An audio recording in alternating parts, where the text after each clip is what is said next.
अच्छा झुमक रे पृष्ठ नंबर 670 सतगुरु गरीबदास महाराज की वाणी के ग्रंथ साहिब का पृष्ठ नंबर 670। नाभ कमल में बैठिए रे झुमकरा, चल बंक नाल के घाट सुनो रे झुमकरा। अब शरीर के अंदर प्रवेश करके उसकी सूरत को अपनी शक्ति से सतगुरु महाराज कहते हैं कि नाभ कमल में बैठिए रे झुमकरा, चल बंक नाल के घाट सुनो रे झुमकरा। नाभि कमल अंदर सूरत समो और नाभि कमल है सुंडी के पीछे ने, इसमें चलिए और वहां से फिर बंक नाल एक नाड़ी से पतली सी उसके महा का प्रवेश जब ये सुरत करती है वह नाड़ी सुरंग के समान लगती है। जैसे दूरबीन को उल्टी तरफ से देखा है इतनी होती है, वह कम से कम 20 फुट लंबी नजर आ कर है और बहुत चौड़ी नजर आएगी दूरबीन। हम ये लेवल मशीन होती थी हमारे महकमे में, उसको जब उल्टी तरफ देखते थे वह इतनी होती है एक बिलात की, और उल्टी तरफ से देखते तो वह कम से कम 10 फुट की उतना चौड़ा लंबा उसका विस्तार नजर आया करता था उस लेंस के कारण। इसी प्रकार जब ये आत्मा ये जीव उस बंक नाल में प्रवेश करता है तो फिर ऊपर को यानी इन हड्डी के बिल्कुल साथ साथ अंदर की तरफ रीढ़ की हड्डी जिसको मेरुदंड भी कहते हैं, इसको कड़का बांस भी कहे से, इसके साथ साथ से अंदर की तरफ चलती है। उसमें काफी बंक है, ऐसे नो मोड़ के कभी यूं भी घूम जाती है मेरुदंड के साथ से, कभी सीधी चल रही है, कभी यूं मुड़ जाती है, कभी यूं घूम रही है, इसको बंक नाल कहते हैं। ये कई प्रकार की हैं, इस हर एक शरीर की न्यारी न्यारी बंक नाल है। सूक्ष्म शरीर भी है, स्थूल शरीर की न्यारी है, सूक्ष्म शरीर की बंक नाल अलग है, कारण की अलग है, और फिर इस बंक नाल के पार जीव ने जाना हो सक। नाभि कमल में बैठिए रे झुमकरा, चल बंक नाल के घाट सुनो रे झुमकरा। इला पिंगला फेरिए रे झुमकरा, उतरो ओगट घाट सुनो रे झुमकरा। इला इला नाड़ी है बाई और पिंगला है दाई। इला पिंगला फेरिए, एक प्राणायाम करना पड़ता है जिसमें पहले इला से सांस लीजिए, फिर पिंगला में छोड़ दीजिए, फिर उल्टा ही पिंगला से वापस लीजिए, वापस फिर इला से छोड़ दीजिए। एक प्राणायाम हो गया। इसको ज्यादा करने से वो सुषुम्ना का यानी तीसरी जो नाड़ी है जहां से जैसे ये सांस गया फिर दूसरा वापस है, इनके बीच में एक और सुराख है, यानी ये नाक दोनों तरफ से जैसे अपना यहां पर बंद है, ये आगे जाकर के थोड़ा सा अंदर में घुस जाता है। अंदर में घुस के इसके अंदर आर पार स्थान है, जैसे को पशु का नकेल गाल दे नाक फोड़ के और उसमें सुराख, ऐसे इसमें बीच में सुराख है एक बहुत बारीक, और उस सुराख में फिर एक और सुराख है जो ऊपर न चढ़ता है, वो सुषुम्ना द्वार है। तो वहां कहते हैं सुषुम्न सुरत लगाइए रे झुमकरा, वो खोलो बजर कपाट सुनो रे झुमकरा। अंदर जो वस्तु है वो वहां से शुरू होगी, वो अंदर बजर कपाट से और वो सतगुरु के नाम की कृपा से खुल सकते हैं। योगी लोग अपनी साधना से खोलते हैं, बहुत वर्ष बीत जाते हैं, और नाम की कृपा से सतगुरु की रजा से इस नाम का इतना प्रभाव होता है, अंतःकरण साफ होकर ये रोम रोम करनाने लग जाएगा। आत्मा समय समय पर रह रहकर ईश्वर को रोना शुरू कर देगी, तो समझो आपका सब कुछ खुल गया, सुषुम्ना भी खुल गई, ब्रह्मरंध्र भी खुला हुआ है। तो जब तक प्रेम जीव में नहीं आता तब तक मुक्ति का अधिकारी नहीं होता। जब सत्संग सुनकर उसकी आंखों में तो पानी नहीं पड़ रहा है, या सुमन करते हुए अंतःकरण में उसमें ठेस नहीं लग रही है तो भक्ति प्रवेश नहीं हो पाई है। कोशिश कीजिए और ज्यादा। नाम सुमरण आप कर रहे हो तो सुमरण अपने जगह जमा हो चुका है, आपका हो रहा है, लेकिन अभी कमजोरी फिर होगी। उसका एक और तरीका, फिर सेवा कीजिए। आप सेवा करके देखियो किसी धाम पर अपने बंदी छोड़ के पर अपनी सत्संग में हाथ से सेवा करके देखना, और हो सके तो बर्तन तक साफ कीजिए, हो सके तो जूते तक भी साफ कीजिए, फिर देखना आपका सब कुछ खुल जाएगा। पर ये काम नहीं हो, ये होगा जो बात बनेगी। हम एक बार दिल्ली गए हुए थे, अभी 5-6 महीने हुए, फोटोओं के सिलसिले में एक गुरुद्वारे में चले गए। हमने ये चंवर लेना था। उस गुरुद्वारे जब हम जाते हैं तो हमारे जूते निकलवाए कि जूते निकाल दो। जूते निकाल करके टोकन दे दिया और एक ने जूते लिए हाथ में। प्रथम तो उसने साफ किए, माथे से लगाए, फिर दूसरे को दे दिए कि वहां रख दिए, फिर उसने अपने रुमाल से जो लाया हुआ था साथ उससे साफ किए। रुमाल को भी मत्थे से लगा और हमारे जूतों को भी मत्थे से लगा करके, और एक खोखा सा बना हुआ था जूतों का अलग से उसमें धर दिया। अब क्रिया तो वो कर रहे थे और शरीर में गुदगुदी मेरे हो रही थी कि बंदी छोड़े। ऐसा भाव जब हो जावे तो फिर बाकी कुछ नहीं रहता, और सही नाम मिल जावे।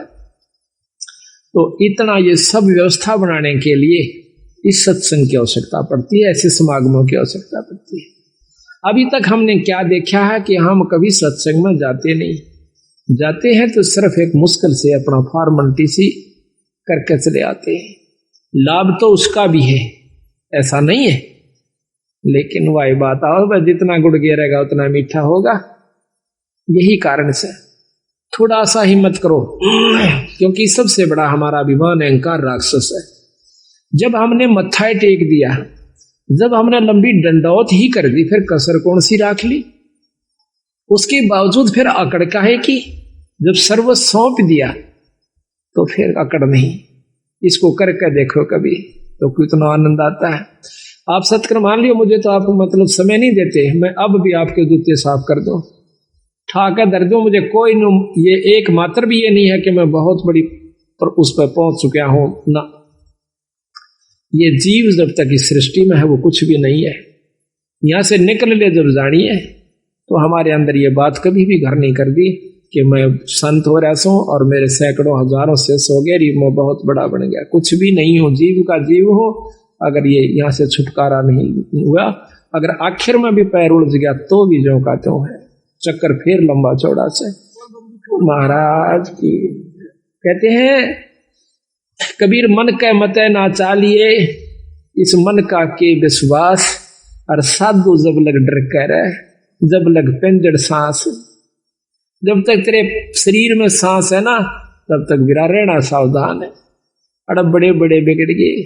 ऐसे ऐसे ऋषियों का प्रमाण मिलता है, पाराशर जैसे, श्रृंगी ऋषि जैसे, जो सारा दिन में एक बार वृक्ष की छाल का जीभ लगाया करती थी और उससे उनकी भोजन तृप्ति हो जाया करती थी। ऐसी साधना उन्होंने एक खेचरी मुद्रा से कर ली जाती है।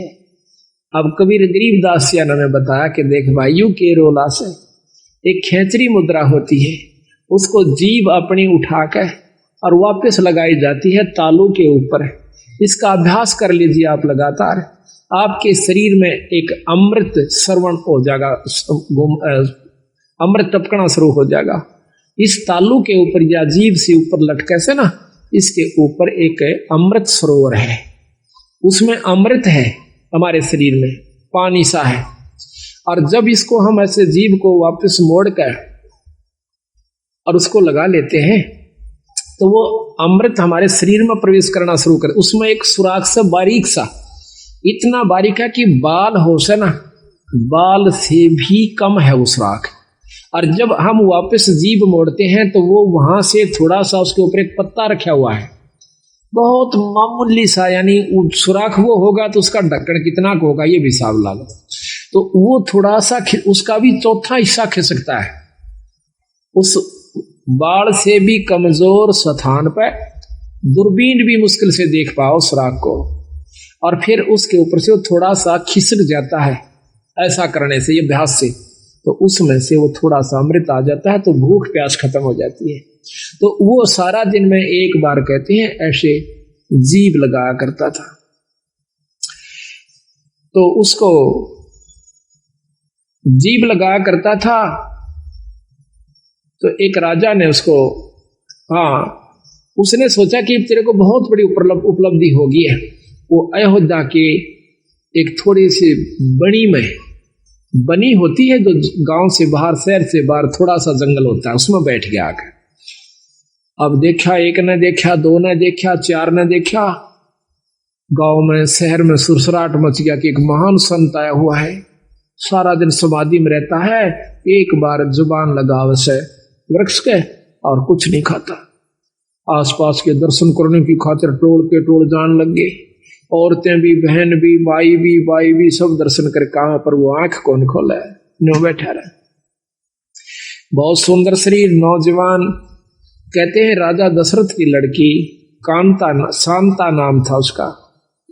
राजा दशरथ के शांता होने के बाद कोई पुत्र प्राप्ति नहीं हुई। कौशल्या से उत्पन्न हुई थी, बड़ी लड़की औरत से, केकई से, कौशल्या से। तो उसके बाद कोई संतान नहीं हुई। तो कौशल्या जवान हो, शांता जवान होगी थी, वह भी देखने जाया करती थी ऋषि ने। तो उसने क्या किया, राजा की लड़की थी, और तो डरे थी, पर राजा की लड़की थी, उसने क्या किया, शहद लेगी साथ में। जहां पर भी उस ऋषि ने ऐसे जुबान लगाई, उसने देख लिया, वहां पर थोड़ा सा शहद लगा दिया पहले से। जब ऋषि ने अगले दिन उस पर जुबान लगाई, फिर शांत हुआ। अगले दिन फिर लगा दी, फिर शांत हुआ। तीसरे दिन उसने आंखें खोल ली, सामने शांता बैठी है। तो वो भोजन भी साथ बना के ले जाया करती कि जिस दिन आंख खोले महाराज को मैं भोजन कराऊं। भोजन करा दिया। कहने का तात्पर्य यह है कि आखिर में श्रृंगी ऋषि और शांता का विवाह हो जाता है। राजा दशरथ विवाह से मना करता है कि मैं ब्राह्मण के घर में क्षत्रिय को नहीं, क्षत्रिय की लड़की का शादी नहीं कर सकता। शांता उनके साथ चली जाती है, रामचंद्र जी की बहन। तो महाराज कहते हैं श्रृंगी ऋषि से वन में मोहे, यानी इस मन का कोई भरोसा नहीं। सतगुरु महाराज कहते हैं सावधान रहने में फायदा है। तो साधु जब तक डर कर रहे, जब लग पिंजर श्वास, जब तक अपने आखिरी शरीर में भी को थोड़ा बहुत भी रह रहा है, तब तक बच के रहने में फायदा से। ना जानिए कब और के को मत पैदा कर दे, वह मन खुद काल है। तो यहां बताते हैं कि वो खेचरी मुद्रा करने से उसमें ये शक्ति आ जाती है शरीर में, तो फिर परमात्मा प्राप्ति नहीं है उससे। हम उसी को ये मान लेते हैं कि इसको बहुत लाभ हुआ, ये बहुत बड़े संत है। अब देखिएगा, इस कुत्ते ने एक बार इसको रेन लाइए भगत जी, एक टूक गिर दे, और इसकी ये फिल्म लेना भगत जी, इस कुतिया की। अब इसको देख कर भी कालजा नहीं हिलता है, एक रोटी गिर दो इसको, वो आप जाना भगत जी वहां पर। वो फिल्म कुत्ती की देख पूरी अच्छी तरह उसकी खाज लगी हुई है, कि हाल हो रहा है इस बेचारी का। और ये भी कभी मनुष्य शरीर में थी, ये कभी प्राणी भी होगी, पटरानी भी होगी, आम औरत भी रही होगी, मनुष्य भी रही होगी। आज इसकी क्या हालत हो रही है, एक टूक की खातिर, एक रोटी खातिर या दर दर भरम रही है। और हम अब भी आंख नहीं खोलते, इतना ज्ञान हुए पाछे भी, तो भाई बहुत कमजोरी में स्वाब। तो महाराज कहते हैं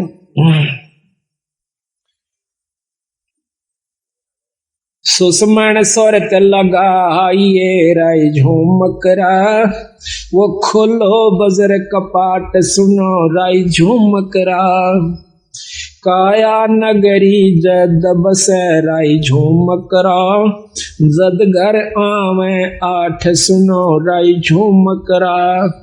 ये काया नगरी जब बसेगी, जब भगवान भजन के काबिल होगी, जब इसमें सील, संतोष, विवेक, अक्षमा, भाव, भक्ति, नम्रता, दया, ये 8 प्रकार की व्यवस्था उत्पन्न हो जाएगी, अहंकार खत्म हो जाएगा। काया नगरी जद बसे राय झूमकरा, जद घर आवे 8 सुनो राय झूमकरा। द्वादश बांध लगाइए राई झूमकरा, नक सरवर पे ध्यान सुनो राई झूमकरा। शंख पदम उजियार है रे झूमकरा, जहाँ कोट कलास सिभान सुनो राई झूमकरा। फिर उस ईश्वरीय शक्ति का आप दर्शन कीजिए। जहाँ दौना मरुआ फूल है राई झूमकरा, अक्ष वृक्ष स्थान सुनो राई झूमकरा। राय चमेली केवड़ा रे झूमकरा, सूरजमुखे शोभान सुनो राई झूमकरा। सुरत नरत दो अंसनी रे झूमकरा, मान सरोवर नाम सुनो रे झूमकरा। के अंदर जब आप जाओगे, अंदर ईश्वरीय शक्ति की आपको झलक होना शुरू होगी। अब कोई तो शुरू में ही प्रकाश नजर आता है, कोई भी इष्ट है, कोई भी देव है, उसका प्रकाश होता है। योगी जन या साधक जन, भगत जन, एक बार थोड़ी सी ऊपर झलक हो जाती है किसी प्रकाश की, किसी इष्ट की, तो वो सोच लेता है कि मैंने बहुत कुछ प्राप्ति होगी। तो कहते नहीं, अभी तो बहुत ऊपर जाना है। जैसे 0 के बल्लभ का भी प्रकाश होता है और 60 के बल्लभ का भी प्रकाश होता है, 100 का भी, मरकरी का भी, 1000 वाट के का भी, पर उसमें अंतर होता है। इसी प्रकार हर इष्ट में, हर परमात्मा में ब्रह्म, परब्रह्म, पूर्ण ब्रह्म, इनमें सब मंत्र बताया सतगुरु महाराज ने कि जब तक आप पूर्ण ब्रह्म से नहीं आपका संपर्क होगा, वो भक्ति नहीं मिलेगी, तब तक आप मुक्त नहीं हो सकते। लेकिन अभी तक जो ये झलक दे रहे हैं, जो झुमकरा को, राम राय को ज्ञान था 3 लोक की भक्ति का, वही बता रहे हैं। अनभय मालन ओ तेरी रे झुमकरा, फूलन सेज बिछाई सुनो राई झुमकरा। छतर सिंहासन श्वेत है रे झूमकरा, पलकों चौरा डुराई सुनो राई झूमकरा। अरस देवंगना गाँव ही रे झूमकरा, अनहद सबद घमोड़ सुनो रे झूमकरा। बिन पग का जा पंथ है रे झूमकरा, मकर तार की डोर सुनो राई झूमकरा। और कहूँ कुछ और है रे झूमकरा, बिन देही का देव सुनो रे झूमकरा। स्वर्ग रसातल में बसे रे झूमकरा, जाके कर ले सेव सुनो राई झूमकरा।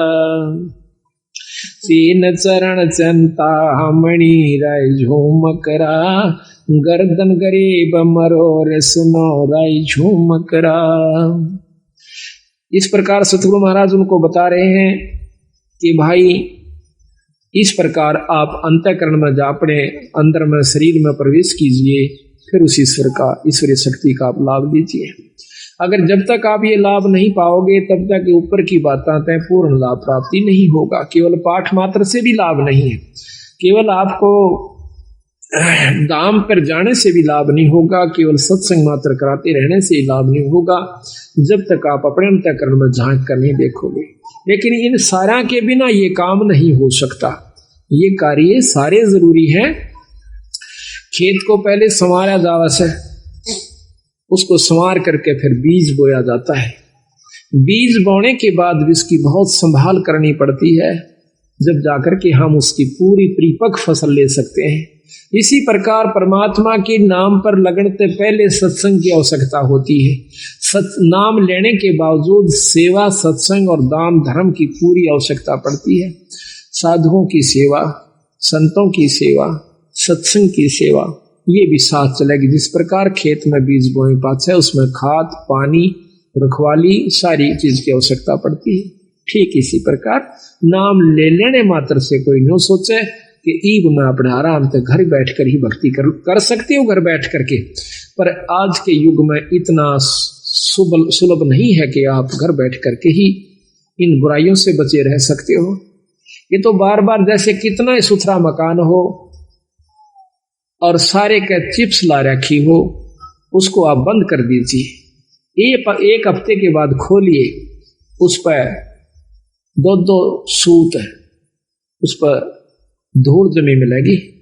जबकि खूब बंद कर दिए खिड़कियों को, दरवाजों को, फिर भी उसके ऊपर डस्ट यानी धूल जमी पाओगी। मेज पर देखना कपड़ा मार के एक हफ्ते के बाद। इसी प्रकार अगर आप सत्संग में नहीं आओगे तो आपके अंतःकरण में इतना मैल जमा हो जाएगा और एक समय ऐसा होगा कि आपको सुमरण और सत्संग कड़वा लगने लग जाएगा। आज आपने प्यारा लगे पर उस समय ये आपको सुहावा नहीं गा। कई बार आप सत्संग पाठ करना चाहते हो, नित्यनेम नहीं कर पाते। कई बार नाम पर लगाना चलते हो, मन को मन नहीं लगता, कहीं और उलझेड़े मुड़ जाता है। कोशिश करने से भी नहीं लगता, उस दिन आनंद नहीं आता आपको। कारण क्या है कि आपके अंतःकरण में कोई मैल आ गया, किसी कारण से भी, किसी की द्वेषता का, किसी प्रिय मित्र की और कोई अप्रिय घटना का कोई भी विक्षेप आ चुका है, जिसके कारण आपको वो प्रिय वस्तु आज फिर अप्रिय होगी। तो इसी प्रकार सत्संग में आने से जानकारी होती है कि ये कोई काहू का है नहीं, झूठा संगी साथ या कोई किसी का नहीं। कबीरा चंता तो सतनाम की और ना चंता दास, और जय कोई चंता नाम बिना वह काल की फांस। ये काल की पास है, काल इसको फंसा के रखने की खातिर उसके मन में सो विक्षेप क्रोध अहंकार या कोई चिंता फिक्र बनाए रखे कि कहीं ये भक्ति भाव में ना लग जाए। तो उस दिन और ज्यादा भक्ति करे, परमात्मा का नाम लेवे, कोई किताब धार्मिक पढ़ लेवे, अपने गुरु से मिलन की कोशिश करे, संत से मिलन की कोशिश करे, आसपास कोई सत्संग हो तो उसमें जाने की कोशिश करे, ताकि आपके मन का जो अंतःकरण के अंदर जो विकार आया हुआ है वो ठीक हो जाए। घर में नहीं ठीक हो सकता, या तो सुमरण अधिक करे, ना चाहते हुए भी करे उस सुमरण को, उस दिन फिर आप ठीक हो जाओगे। इसी प्रकार सत्संग की आवश्यकता पड़ती है। तो ये बहुत लंबा प्रकरण कबीर साहब ने दिया है, गरीबदास जी ने दिया है उनका बारे में, जो मकरा को बताया है। इन्होंने ऊपर बताया कि इससे ऊपर एक और शक्ति है भाई, वो क्या है? ब्रह्मा विष्णु महेश से, क्योंकि वो खुद भी विष्णु उपासक थे राम राय जी। सकल वेद तो से कहूँ रे जो मकरा, सुनियो शब्द संदेश सुनो राजो मकरा। अब ये योगियों का मार्ग तेरे बस का को ना भाई राम राय, ये ना तो आप ऐसा साधन अपना सकते, ना इतना समय आपको मिल सकता। अब बताता हूं सही भेद। एक शब्द संदेश, गुरु से उपदेश लिए पूरे संत है, नाम वो भी हो जो वही हो जो कि प्रमाणित है, फिर वो गुरु के पास वो सार नाम हो, और सार नाम के बाद आपको शब्द प्राप्ति करवावे। सार नाम के बाद शब्द का नंबर होगा। तो जब तक शब्द प्राप्ति नहीं होती तो भी आप पूर्ण मुक्ति के अधिकारी नहीं हो पाओगे। तो इतना गजब काम है। तो महाराज कहते हैं सकल भेद तो से कहूँ रे झूमकरा, तुम सुनियो संत संदेश शब्द संदेश सुनो राय झूमकरा।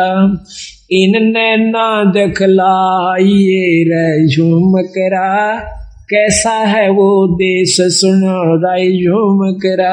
अब बंदी छोड़ कहते हैं कि ना तो इतने समाधि यानी ये कोशिश करने की आवश्यकता प्राणायाम आदि की, मेरे शब्द में मेरे नाम में वो शक्ति आपको इन आख्यातनों का नो आंख खुली है और सूरत सतगुरु के चरणों में जा चुकी होती, इसको सहज समाधि कहते हैं। ये मेरे नाम में शक्ति है, मेरे शब्द में शक्ति है। सकल भेद तो से कहूँ राय झूमकरा, सुनियो शब्द संदेश सुनो राय झूमकरा। इनने ना दिखलाइए रे झूमकरा, कैसा है वो देश सुनो राय झूमकरा। पल नीचे पल ऊपरे रे झूमकरा, तामद नरक निहार सुनो राय झूमकरा। अजर नजर आवे नहीं रे झूमकरा, खिले अदर अदार सुनो राय झूमकरा। दैने बामे आंगणे रे झूमकरा, स्वर्ग रसातल बहन सुनो रे झूमकरा। तेरे कुटी छाजे बैठ कर झूमकरा, वो देखो राम रतन सुनो राय झूमकरा। त्रिकुटी छाज, उस त्रिकुटी का अंदर पहुंच के और फिर उस राम रतन को देखो, ईश्वरीय शक्ति को देखो। सनकादिक नारद रटे रे झूमकरा, ये रट ब्रह्मा विष्णु महेश सुनो रे झूमकरा। अब अपने उसको बताते हैं सत्पुरुष को कि जिसको ब्रह्मा विष्णु महेश भी जिसका नाम जपते हैं, उस शक्ति को, उससे संपर्क बना भाई। सहस फुना मुख गावई रे झूमकरा, ये दान धरत है से सुनो रे झूमकरा। एन रख रे झूमकरा, ये बगल बिदा को देख सुनो रे झूमकरा। नैनो ही में नैन रख रहे झूमकरा, नैनो में अपनी सुरत की नैन को अंदर जो अंतःकरण के नैन से मिला। दास गरीब अतोल है रे झूमकरा, अवगत पुरुष अलेख सुनो रे झूमकरा। वो पूर्ण ब्रह्म परमात्मा सतपुरुष सतलोक के अंदर है और उससे आप संपर्क करो। ऊपर क्या क्या चीज बताई महाराज ने कि सतलोक में क्या है। अदर सरोवर अदर हंस रे झूमकरा, अदर नदी परवाह सुनो रे झूमकरा। अदर नान स्नान है रे झूमकरा, अदर मछ मन राह सुनो रे झूमकरा। अदर बाग बेले बने रे झूमकरा, अदर फूल गुंजार सुनो रे झूमकरा। अदर समाधि लाई रे झूमकरा, अदर देख दीदार सुनो। और ऊपर समाधि लाइए फिर आपको क्या क्या चीज दिखाई देंगे। अदर राग रंग होते हैं रे झूमकरा, अदर रास बिलास सुनो रे झूमकरा।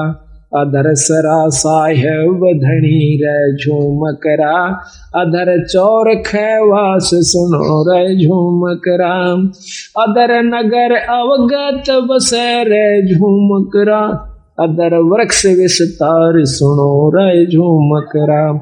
अदर सुराही फिरत है रे झूमकरा, अदर होवे जो नार सुनो रे झूमकरा। अदर पाक प्याले फिरे रे झूमकरा, अदर बसे मतवार सुनो रे झूमकरा। अदर बीज भूमि अदर रे झूमकरा, अदर तमाम जुहार सुनो रे झूमकरा। अदर गलीचे बेच रही रे झूमकरा, अदर मुजरा हो सुनो रे झूमकरा। दास गरीब अदर बसो रे झूमकरा, अदर सुरत पेरो सुनो रे झूमकरा। कहते हैं उस परमात्मा को ध्यान से देखिए और ऊपर सुरत पिरो जैसे सुई में धागा पोया करें। कितनी सावधानी से उसको करना पड़ता है। तो इस प्रकार सुरत को महाराज कहते हैं ऊपर पिरो। तो जब उस राम राय की बहुत लंबा प्रकरण से आज पौन घंटे का मार्ग बहुत न्यारे न्यारे विस्तार से सतगुरु महाराज ने इसमें दे रखा है। हर चीज के हर पहलू के ऊपर उसको बताया। फिर वो प्रश्न करता है कि महाराज कि हमने तो ब्रह्मा विष्णु महेश इन्हीं शक्तियों की जानकारी थी, लेकिन महाराज आपने तो बहुत कुछ बताया है, इसके बारे में हमें ज्ञान नहीं। तो क्या कहते हैं भाई, पूरब देश हमारे है रे झूमकरा, कोई न जाने भेव सुनो रे झूमकरा। गगन मंडल में रहते है रे झूमकरा, बिन देही का देव सुनो रे झूमकरा। अनहद जंग बजावही रे झूमकरा, है जंदा जगदीश सुनो रे झूमकरा। सिर पर सायब सत्य है रे झूमकरा, आया बिस्वे बीस सुनो रे झूमकरा। इस प्रकार महाराज ने बताया है कि वो परमात्मा सतपुरुष उस सतलोक में रहता है जिसके पढ़ने से जीव की, जिसको पाने से जीव की पूर्ण मुक्ति होती है। फिर उसने पूछा है राम राय ने कि महाराज भगवान विष्णु और भगवान शंकर, ब्रह्मा जी, माता जी, ये भी परम शक्तियां हैं। उन्होंने बताया कि हाँ शक्तियां हैं, पर भाई ये 3 लोक की परम शक्तियां हैं, ये 3 लोक के मालिक हैं, 3 लोक के अंदर ये पूर्ण समर्थ है। पर 3 लोक की जो व्यवस्था है इस ब्रह्मांड की, वो सुन लीजिए। अपने किए हुए कर्म का जीव भोग भोगता ही रहेगा, जन्म मरण भी होता रहेगा, आपकी मुक्ति नहीं हो सकती। तो राम राय कह नहीं महाराज, मुक्ति तो 4, चौथी मुक्ति 4 मुक्ति हो जाती है। तो चारों मुक्तियों का वर्णन करती है बंदी छोड़ कहते हैं कि चौथी मुक्ति के योगी जन कहाँ जाते हैं? परम चौथी मुक्ति है, वो ब्रह्मलोक में चले जाते हैं। और आप पढ़ के देखिए, इसमें शक्ति पुराण में साफ लिखा हुआ है। और सुख सागर है एक बहुत अच्छे संत के द्वारा रचित, उसने लिखा है कि जो योगी जन बहुत अच्छी समाधिस्थ होकर के और बहुत अच्छी साधना कर लेते हैं, वो ब्रह्मलीन हो जाते हैं। ब्रह्मलीन कैसे होते हैं? ब्रह्मलोक को चले जाते हैं, जो निरंजन का लोक है, जिसको महास्वर्ग कहते हैं।